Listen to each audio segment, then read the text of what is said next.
దాంట్లో ఫోన్ లేవు, ఫోన్ కావాలి, ఫోన్ చేసుకుని ఇస్తా అని చెప్పి ఫోన్ తీసుకుంది. ఏదో రేషన్ కార్డుకి వేయండు, షాప్ కార్డుకి వేయండు, అన్ని సామాన్ ఎంత అడిగిందంటే ఇట్లా ఎంత అయిందంటే ఇంత అవుతుందంటే సరే ఒక్క నిమిషం సార్ మా వాళ్ళకి ఫోన్ చేసుకుని ఇస్తా అని చెప్పి ఫోన్ తీసుకుంది. ఫోన్ తీసుకున్నాక ఏమైంది, ఆడు ఆ నెంబర్ నుంచి ఏ నెంబర్కి కాల్ చేసుకుంటో తెలియదు. తర్వాత ఆడు పోయిన 5 నిమిషాల తర్వాత చూసుకుంటే 99,000 కట్ అయిన వాళ్ళు. తెలిసి కూడా ఫోన్ పే ఉన్న నెంబర్ నుంచి ఎవరికైనా సరే ఫోన్ పేకి బ్యాంక్ లింక్ ఉన్న నెంబర్ ఏదైనా సరే వాళ్ళకి ఇవ్వకండి. ఏది ఉంటే ఒకవేళ మీరు ఇవ్వాలి అనుకుంటే వేరే నెంబర్ ఏదైతే ఉంటుందో మనిషికి ఖచ్చితంగా 2 నెంబర్లు వేయాలి. ఒక నెంబర్ లేకుంటే ఎవరు లేరు.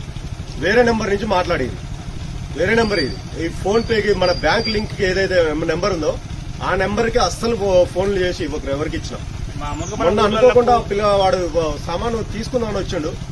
ఒక్క ఫోన్ చేసుకుని ఇస్తానా మా వాళ్ళకి ఇట్లా డబ్బులు పంపి అని చెప్తా ఫోన్ చేసుకోను.